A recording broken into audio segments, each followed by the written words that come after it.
हे मित्र, चाहे निश्चय का पक्ष हो, चाहे व्यवहार का पक्ष हो, अहो पक्षी हो, किसी भी पक्ष में जाओगे, ज्ञानी ज्ञानी समझ।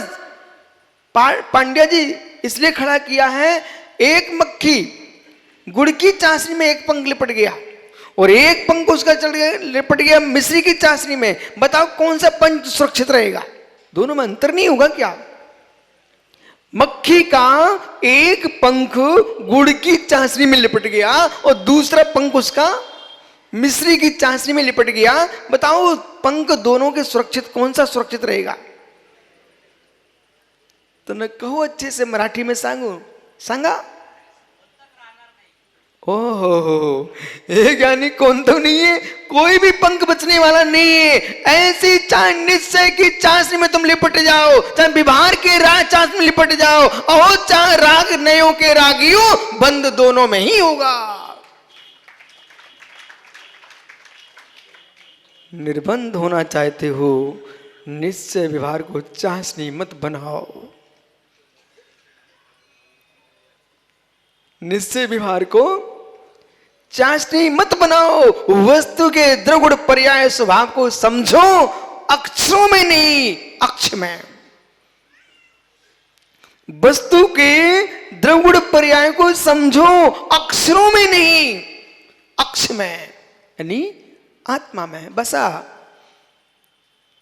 रवचंद भैया आज बहुत बसा वाले आए हैं, समझ गए?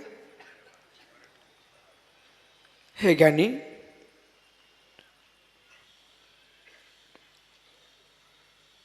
ऐसी सभा होती थी कहां पर? यहां बद्री प्रसाद की बगिया है। ओ ये राजा बाजार नहीं, मंच कहां था दिलीप भैया? कासलीवाल प्रांगण में। हाँ मित्र, हीरा काका पर सत्य ऐसे ही रूप था। उपमंडप भी ऐसे ही दिखता था आपको। ज्ञानी ज्ञानी क्षेत्रांतर हो जाओ, कालांतर हो जाओ, पर द्रव्यांतर नहीं हो सकते। समझो, चावड़ा तेरे विषय दिया है, द्रवगुण पर्याय की गोष्ठी में जाओ ना, ये विषय का ध्यान रखना। द्रव क्षेत्रांतर हो सकते हो, कालांतरित हो सकते हो, पर्यांतरित हो सकते हो, पर द्रव्यांतरित नहीं हो सकते हो। द्रव्यांतरित नहीं हो सकते हो मतलब समझाऊं? हे मित्र, जो श्रावक औरंगाबाद में थे, वे श्रावक आज भिंड में विराजते हैं। जो हीरा काका के पंडाल में थे, आज वे बद्री प्रसाद की बगिया में हैं। जो राजा बाजार के जिनाल में पूजा कर रहे थे, वे आज नस्या जी पे कीर्ति स्तंभ पे पूजा कर रहे हैं। हे मित्र, जो कचनेर जाते थे, वे आज बरासों जा रहे हैं, बरे जा रहे हैं, रिधोले जा रहे हैं, पवागढ़ जा रहे हैं। कहां? तो ये श्रावक हुए हैं, क्षेत्रांतरित हुए हैं। जो बालक थे, वे आज युवा हो गए हैं, पर्यांतरित हुए हैं। 2018 में थे, वे 2019 में हैं, कालांतरित हुए हैं। लेकिन हैं वे ही जो वहां थे, द्रव्यांतरित नहीं हुए, वे जीव द्रव्य भी हैं। जो जीव कालांतर को जानता है, पर्यांतर को जानता है, क्षेत्रांतर को जानता है और द्रव्य को एक रूप देखता है, उसके आंखों में कभी आंसू टपक नहीं सकता है। विजय भैया चौधरी जी, मित्र, जीवन की अंतिम श्वास के लिए मैंने सूत्र दिया सबके लिए, और मैं स्वयं भी आपसे कह रहा हूं, मेरा भी शरीर छूटने लग जाए। तो आज का प्रवचन का ध्यान कर लेना। महाराज जी ने कुछ कहा था, भदौरिया जी ध्यान से सुन लेना और इन सारे बच्चों से बोल देना, बेटा हम न हो आप हो, आंखों में आंसू मत गिराना। आज का उपदेश का ध्यान रख लेना। वस्तु की पर्याय बदलती हैं, वस्तु का समय बदलता है, वस्तु का क्षेत्र बदलता है, वो भी बहिर्व्याप्य। अंतर्व्याप्य से सुद्रव्य, सुक्षेत्र, सुकाल, स्वभाव वस्तु में त्रिकालिक होता है। जो द्रव्य है, मिट्टी घट बन गई, मिट्टी पुनः कपाल बन गई, मिट्टी पुनः धूल बन गई, पर मिट्टी वही है, मिट्टी नहीं बदली। बदली अवस्थाएं हैं, मिट्टी अवस्थाएं हैं, मिट्टी कहाँ मिट्टी? जीव बदल गया, जीव बदल गया, भाव बदल सकते हैं, बहु बदल सकता है, पर द्रव्य नहीं बदलता। तद्भाव्यम नित्यम। मैं नहीं बदलूंगा, मैं नहीं बदलूंगा। जब मैं नहीं बदलूंगा, त्रिकालिक ध्रुव रहूंगा, और रुदन किस बात का?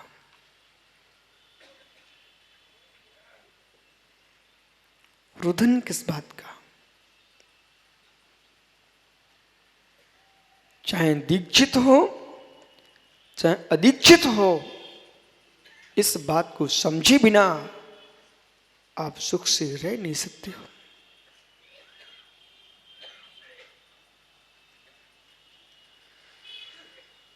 चाहे दीक्षित हो चाहे अदीक्षित हो, इस विषय को समझे बिना ज्ञानी तुम सुख से रह नहीं सकते हो। वात्सल्य, प्रेम, प्रीति, प्राचार्य जी इनको एक पक्ष में रखिए। वात्सल्य, प्रेम, प्रीति, स्नेह इनको एक पक्ष में रखिए। कैसे जीवन जिए? सुबह एक भाई कह रहा था, क्या धर्म आत्मा के कल्याण के लिए है कि जीवन जीने की शैली है? मित्र, यदि वो भाई यहां हो तब सुन ले। धर्म जीवन जीने की वह शैली है जिससे कल्याण स्वयं हो जाता है। धर्म के अनुसार जीवन जियोगे तो पापाचार से भी बचोगे और कल्याण भी हो जाएगा। अलग से धर्म करने की आवश्यकता ही नहीं है। जो धर्म नहीं जानते वे धर्म करने जाते हैं। जो धर्म जानता है वो धर्म करता नहीं है, धर्म में रहता है। दादा रतनलाल जी ध्यान दो, आपको धर्म करने की आवश्यकता नहीं है। जो धर्म करने चल देते ना, वे तो कसाय से भर जाते कभी कभी। जो धर्म में रहते हैं वे कसाय से दूर हो जाते हैं। तात्पर्य सुनिए, धर्म में रहिए ना। अग्रवाल जी मित्र, किसी बेटे ने आपको गाली दे दी, आपका निर्णय चल रहा था मेरे से भिन्न अन्य मेरे में होते ही नहीं। शब्द वर्गड़ाएं थी, देने वाला भिन्न था, मैं भिन्न सदा से भिन्न ही हूं। उसने दी, शब्द निकल चुके हैं, मैं क्षमा से युक्त हूं। अब मैं कौन सा धर्म करने जाऊं? धर्म तो है मेरे पास।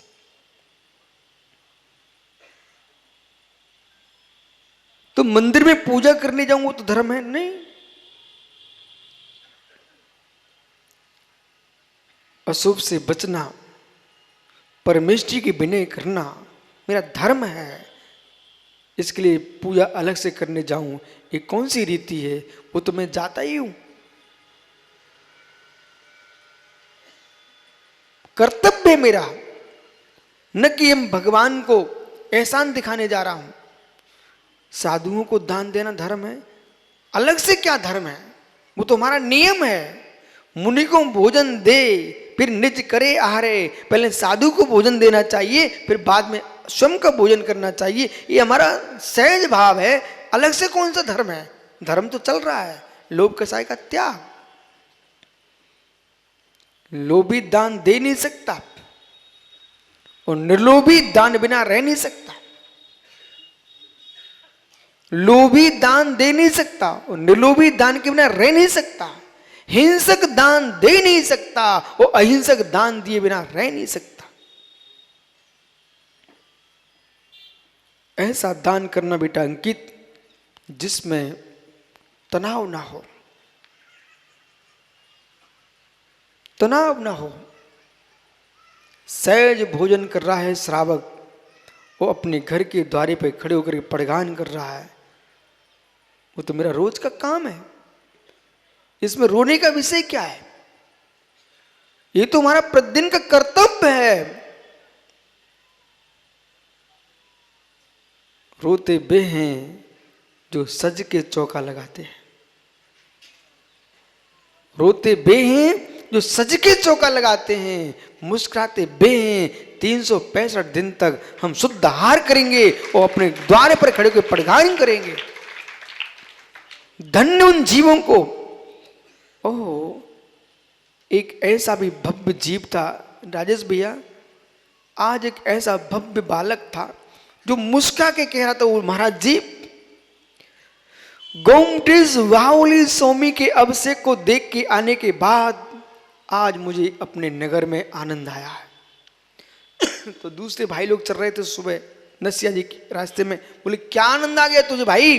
बोले आनंद ये आया कि जैसे हमने भगवान बाहुली का अभिषेक कर लिया फिर भी मेरा मन नहीं मान रहा था, तो मैं खड़ा खड़ा देखता रहा 1 घंटे तक। ऐसे ही स्वामी जब पड़गान की विधि को मैं अपने गांव में देखता हूं भिंड में, और जब लोग खड़े रहते सैकड़ों हजारों, और उस समय जब साधु निकलते हैं और पड़गानी का आनंद, महावीर कैसे निकलते होंगे, कुंद कुंद आदि महान आचार्य कैसे निकलते होंगे, बस मैं उस दृश्य का अवलोकन करता रहता हूं और आनंद लूटता हूं कि कलयुग में भी आज धर्म का अभाव नहीं है। बदौरिया जी, जो बच्चे नाक पहुंचना नहीं जानते वे धोती दुपट्टा पहने घूमते हैं, देखा कल आपने?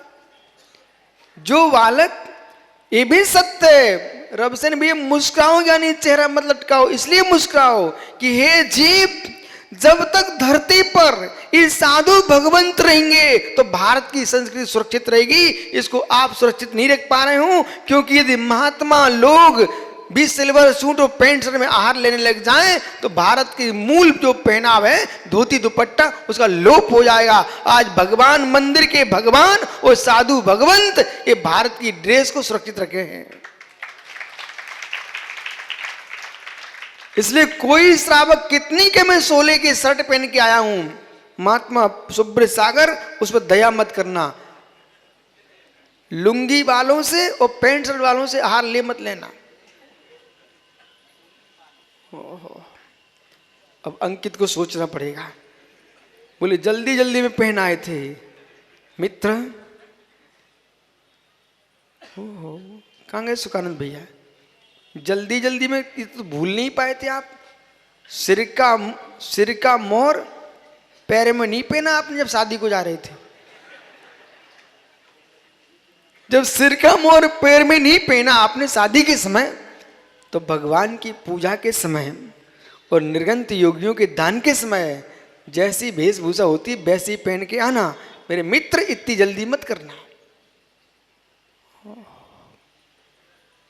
कैसा लगा? अच्छा लगा? यानी समझो कितने लोग, संजय आपको पता नहीं है कितने लोग भव्य प्राणी मुनिराज के आहार चल रहे थे, देने वाले दे रहे थे, लेने वाला ले रहा था, देखने वाला अनुमोदना करके कर्म का क्षय कर रहा था। बोलो भदौरिया जी, आनंद आ रहा था? ये अंदर के आनंद हैं, अंदर की विशुद्धि है।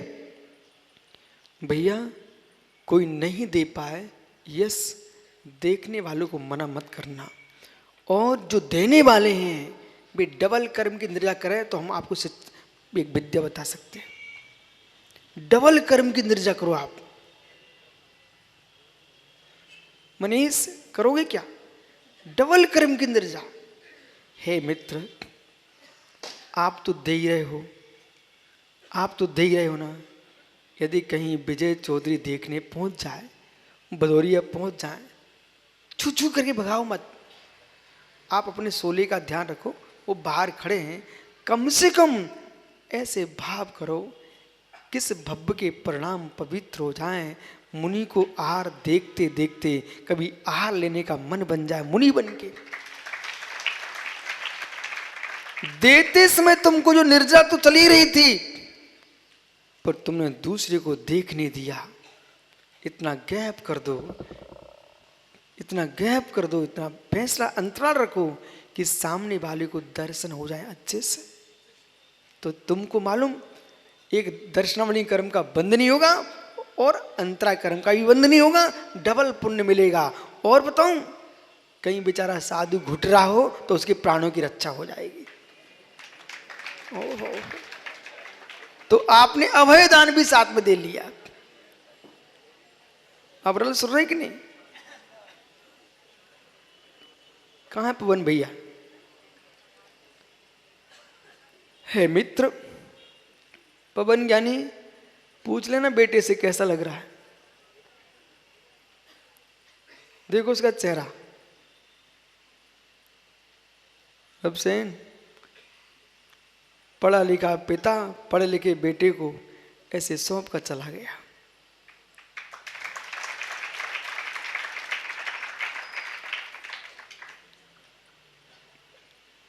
जज साहब, आज से बिमल साहब महाराज जी के परिवार का बंधु है।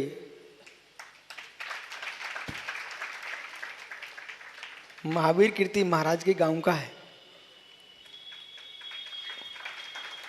बैठो ज्ञानी, मतलब सुनो सुनो, खड़े रहो।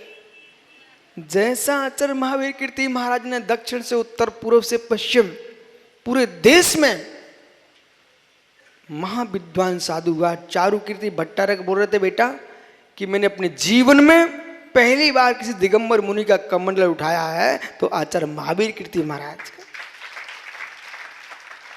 उनकी विशेषता थी प्राचार्य जी, आचार्य महावीर कीर्ति महाराज जिस प्रांत में जाते थे उस प्रांत की भाषा सीख लेते थे और उसी भाषा में प्रवचन करते थे। उनको 18 भाषाओं का ज्ञान था, 18 भाषाओं का ज्ञान था। वो जज साहब के कचनेर में, पैठन में बहुत रहे हो। वहां के श्रावक कचनेर के रास्ते में गांव पड़ता ना, एक दादाजी मिले मुझे और कहने लगे, महाराज जी ये आंखें धन्य मारी। उन्हें क्यों, क्या हो गया?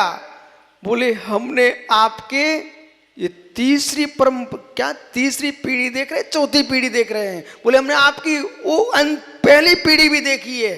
बोले हमने आपको महावीर कीर्ति महाराज के दर्शन किए हैं, हमने उनको आहार दिए हैं। हम की दादा धन्य तुम्हें, हमने तो महावीर कीर्ति के दर्शन नहीं किए पर आपको जरूर देख के खुश हो रहा हूं कि कम से कम आपके वे हाथ हैं जिन हाथों ने आचार्य महावीर कीर्ति महाराज के हाथ पर ग्रास रखा।